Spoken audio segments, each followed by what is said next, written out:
Beary central committee ಅಧ್ಯಕ್ಷರು Shabir brigade ಅವರ,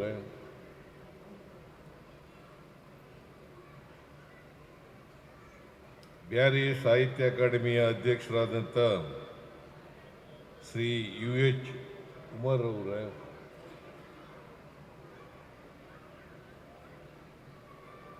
KPCC Karnataka KPCC ಅದರ ಪ್ರಧಾನ ಕಾರ್ಯದರ್ಶಿಗಳಾದಂಥ ಇನಾಯತ್ ಆಲಿ ಅವರ,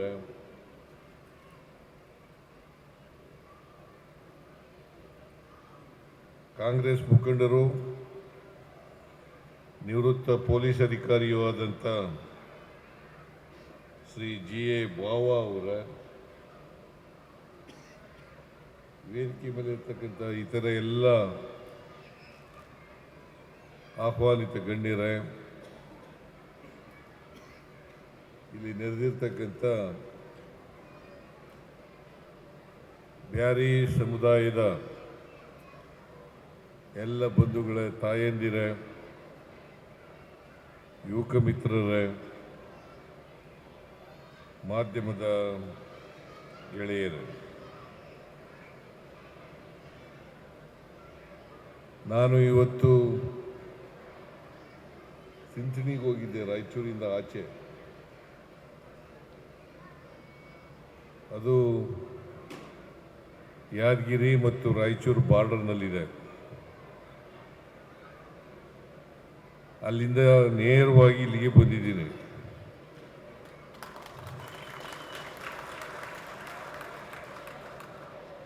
ಖಾದರ್ ಅವರು ಬರಲೇಬೇಕು ಅಂತೇಳಿ ಒತ್ತಾಯ ಮಾಡಿದರು. ಜೊತೆಗೆ ನಜೀರ್ ಅಹಮದ್ ಅವರು ಏರ್ಪೋರ್ಟ್ಗೆ ಬಂದ್ಬಿಟ್ಟಿದ್ರು ಕರ್ಕೊಂಡ್ಬರ್ಲಿಕ್ಕೆ. ಹಾಗಾಗಿ ನಾನು ತಪ್ಪಿಸ್ಕೊಳ್ಳಲಿಕ್ಕೆ ಸಾಧ್ಯನೇ ಆಗದೆ ಹೋಯಿತು. ನಾಳೆ ಅಸೆಂಬ್ಲಿ ಇದೆ. ಅಸೆಂಬ್ಲಿನಲ್ಲಿ ನಾನೇ ಉತ್ತರ ಕೊಡಬೇಕು.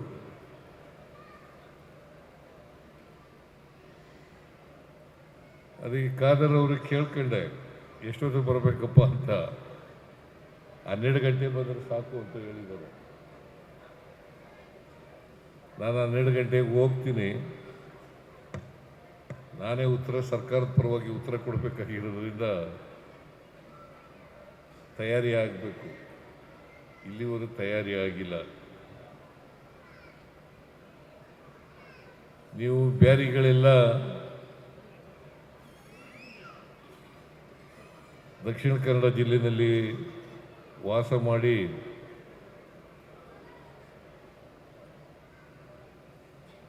ದೇಶದ ಅನೇಕ ಭಾಗಗಳಿಗೆ ಹೋಗಿ ಕೆಲಸ ಮಾಡ್ತಕ್ಕಂಥವ್ರು.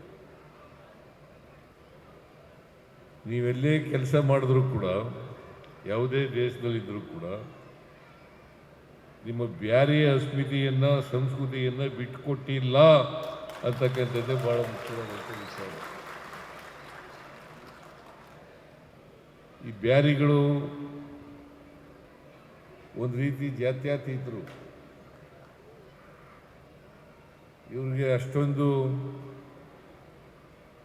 ಜಾತಿ ವ್ಯಾಮೋಹ ಆಗಲಿ, ಧರ್ಮದ ವ್ಯಾಮೋಹ ಆಗಲಿ ಇಲ್ಲ ಅಂತಕ್ಕಂಥದ್ದನ್ನೇ ಹೇಳಲಿಕ್ಕೆ ಬಯಸ್ತಾ ಇದ್ದೇನೆ. ಈಗ ಬಾವ ಅವರು ಹೇಳ್ತಾ ಇದ್ರು, ಬೆಸ್ತರ ಜೊತೆ ಇದ್ರೆ ಮೀನುಗಾರರಾಗೇ ಇರ್ತಾರೆ, ಕೊಂಕಣಿಗಳ ಜೊತೆ ಇದ್ರೆ ಕೊಂಕಣಿಗಳಾಗೇ ಇರ್ತಾರೆ, ಬಂಟರುಗಳ ಜೊತೆ ಇದ್ರೆ ಬಂಟರುಗಳ ಜೊತೆ ರೈತರಾಗೇ ಇರ್ತಾರೆ. ಮೂಲತಃ ವ್ಯಾಪಾರ ಆದರೂ ಕೂಡ ಬೇರೆಯವ್ರ ಜೊತೆ ಹೊಂದಿಕೊಂಡು ಅವರ ಸಂಸ್ಕೃತಿಯನ್ನು ಆಚರಣೆ ಮಾಡಿ, ಅವರ ಉದ್ಯೋಗವನ್ನು ಆಚರಣೆ ಮಾಡಿ, ತಮ್ಮ ಸಂಸ್ಕೃತಿಯನ್ನು ಉಳಿಸ್ಕೊಳ್ತಕ್ಕಂಥದ್ದು ಇದೆಯಲ್ಲ, ಅದು ಭಾಳ ದೊಡ್ಡ ಕೆಲಸ ಅಂತಕ್ಕಂಥ ಮಾತುಗಳನ್ನು ಹೇಳಲಿಕ್ಕೆ ಬಯಸ್ತಾ ಇದ್ದೇನೆ. ಮೂಲತಃ ಬ್ಯಾರಿಗಳು ವ್ಯಾಪಾರಿಗಳು ಎಲ್ಲ ಕಡೆ ಹೋಗಿ ಕೆಲಸ ಮಾಡ್ತಾರೆ. ಭಾಳ ಸಂತೋಷದ ವಿಚಾರ ಏನಪ್ಪ ಅಂತಂದರೆ, ಹೆಣ್ಮಕ್ಳಿಗೆ ಹೆಚ್ಚು ಓದಿಸ್ತಕ್ಕಂಥದ್ದು ಇದೆಯಲ್ಲ, ಅದು ಒಳ್ಳೆ ಬೆಳವಣಿಗೆ ಅಂತಕ್ಕಂಥ ಮಾತುಗಳನ್ನು ಹೇಳಲಿಕ್ಕೆ ಬಯಸ್ತಾ ಇದ್ದೇನೆ. ಒಂದು ಕಾಲದಲ್ಲಿ ಹೆಣ್ಣುಮಕ್ಕಳು ಅಕ್ಷರ ಸಂಸ್ಕೃತಿಯಿಂದ ವಂಚಿತರಾಗಿದ್ದರು. ಅದರಿಂದ ಹೆಣ್ಮಕ್ಕಳು ಸಂಖ್ಯೆಯಲ್ಲಿ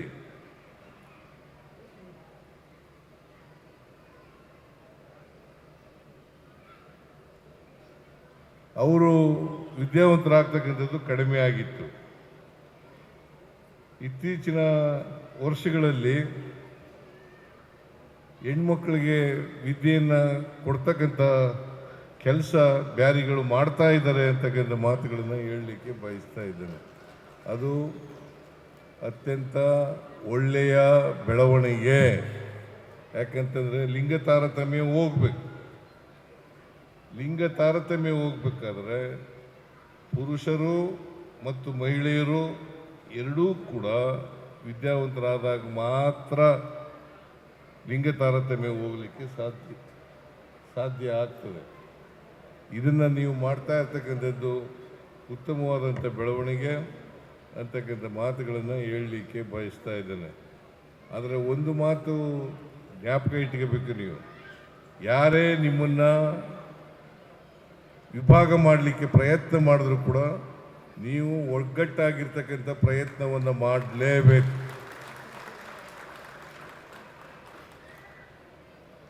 ಬ್ಯಾರಿಗಳೆಲ್ಲೇ ಇರಲಿ, ಒಗ್ಗಟ್ಟಾಗಿರಬೇಕು.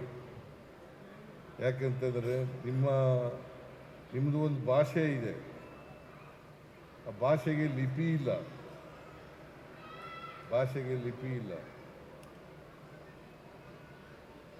ಆ ಲಿಪಿ ಈಗ ಅಕಾಡೆಮಿ ಅಧ್ಯಕ್ಷರಿದ್ದಾರೆ ಉಮರ್.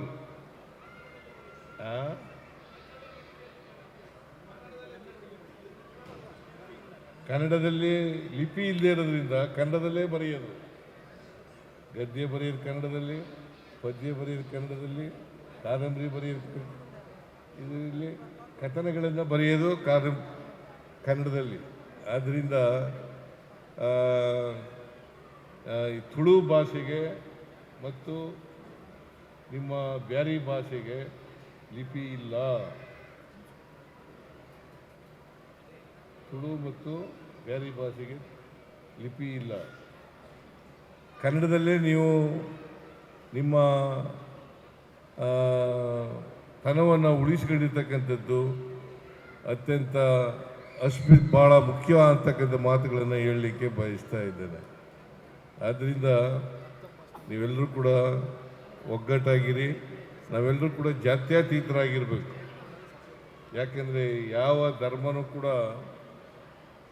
ಪ್ರೀತಿಸಿ ಅಂತ ಹೇಳ್ಕೊಡ್ತದೆ ಹೊರತು ದ್ವೇಷ ಮಾಡಿ ಅಂತ ಹೇಳ್ಕೊಡಲ್ಲ. ಯಾವುದೇ ಧರ್ಮ ಇರಲಿ, ಯಾವುದೇ ಜಾತಿ ಇರಲಿ, ನಾವೆಲ್ಲ ಮನುಷ್ಯರು. ನಾನು ಮನುಷ್ಯ, ನೀವು ಮನುಷ್ಯರು. ಆದ್ದರಿಂದ ನಾವೆಲ್ಲರೂ ಕೂಡ ಮನುಷ್ಯರಾಗಿ ಬಾಳ್ತಕ್ಕಂಥದ್ದನ್ನು ಮಾಡಬೇಕು. ಯಾವುದೇ ಇಸ್ಲಾಂ ಧರ್ಮ ಇರ್ಬೋದು, ಹಿಂದೂ ಧರ್ಮ ಇರ್ಬೋದು, ಸಿಖ್ ಧರ್ಮ ಇರ್ಬೋದು, ಕ್ರೈಸ್ತ ಧರ್ಮ ಇರ್ಬೋದು, ಯಾವುದೇ ಧರ್ಮ ಇರ್ಬೋದು, ಯಾವುದೇ ಧರ್ಮ ಪರಸ್ಪರ ಪ್ರೀತಿ ಮಾಡಿ ಮನುಷ್ಯರಾಗಿ ಬಾಳಿ ಅಂತ ಹೇಳ್ತದೆ ಹೊರತು ನಾವು ದ್ವೇಷ ಮಾಡಿ ಅಂತ ಯಾವ ಧರ್ಮನೂ ಕೂಡ ಹೇಳೋದಿಲ್ಲ.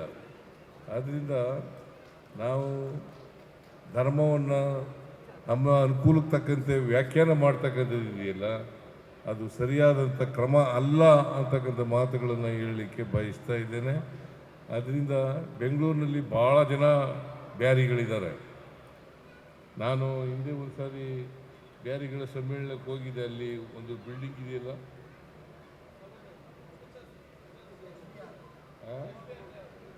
ಹೋಗಿದ್ದೀನಿದ್ದಾಗ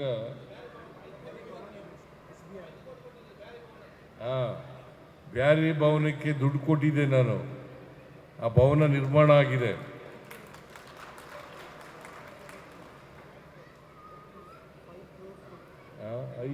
₹5 ಕೋಟಿ ಕೊಟ್ಟಿದ್ದೆ. ಈಗಲೂ ಕೂಡ ನಿಮ್ಮ ಭಾಷೆ, ಸಂಸ್ಕೃತಿ, ಕಲೆ ಇವಕ್ಕೆ ನಮ್ಮ ಸರ್ಕಾರ ಸಹಾಯವನ್ನು, ಬೆಂಬಲವನ್ನು ಕೊಡ್ತದೆ ಅಂತಕ್ಕಂಥ ಮಾತುಗಳನ್ನು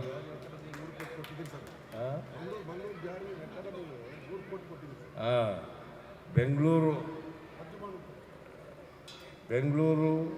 ಬ್ಯಾರಿ ಅಕಾಡೆಮಿಗೆ ಅಲ್ಲ, ಮಂಗಳೂರು ಬ್ಯಾರಿ ಅಕಾಡೆಮಿಗೆ 3 ಕೋಟಿ ರೂಪಾಯಿಗಳನ್ನು ಕೂಡ ಕೊಟ್ಟಿದ್ದೇನೆ. ಹಜ್ ಭವನಕ್ಕೆ 10 ಕೋಟಿ ರೂಪಾಯಿಗಳನ್ನು ಕೊಟ್ಟಿದ್ದೇನೆ.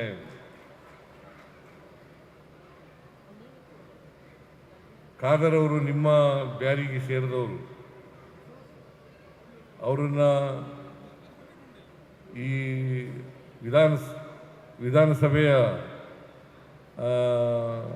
ವಿಧಾನಸಭೆಗೆ ಅಧ್ಯಕ್ಷರನ್ನಾಗಿ ಮಾಡಿದ್ದೇವೆ. ಅವರು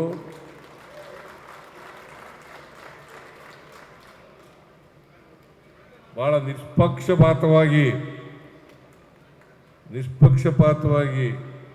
ಅಧ್ಯಕ್ಷ ಸ್ಥಾನವನ್ನು, ಅದಕ್ಕೆ ಗೌರವ ತರ್ತಕ್ಕಂಥ ಕೆಲಸವನ್ನು ಮಾಡಿದ್ದಾರೆ ಅಂತಕ್ಕಂಥ ಮಾತುಗಳನ್ನು ಹೇಳಲಿಕ್ಕೆ ಬಯಸ್ತಾ ಇದ್ದೀನಿ.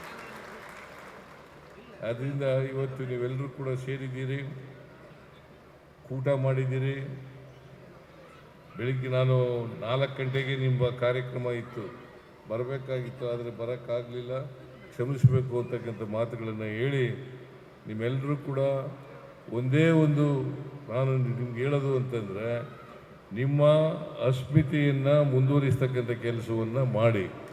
ನೀವು ಎಲ್ಲೇ ಇರಿ, ನಿಮ್ಮ ಅಸ್ಮಿತೆಯನ್ನು ಉಳಿಸ್ಕೊಂಡು ಹೋಗ್ತಕ್ಕಂಥ ಕೆಲಸವನ್ನು ಮಾಡಿ ಅಂತಕ್ಕಂಥ ಮಾತುಗಳನ್ನು ಈ ಸಂದರ್ಭದಲ್ಲಿ ಹೇಳಿ ನಿಮ್ಮೆಲ್ಲರಿಗೂ ಕೂಡ ಶುಭಾಶಯಗಳನ್ನು ಕೋರಿ ನನ್ನ ಮಾತುಗಳನ್ನು ಮುಗಿಸ್ತೇನೆ. ಜೈ ಹಿಂದ್, ಜೈ ಕರ್ನಾಟಕ, ಜೈ ಸಂವಿಧಾನ್.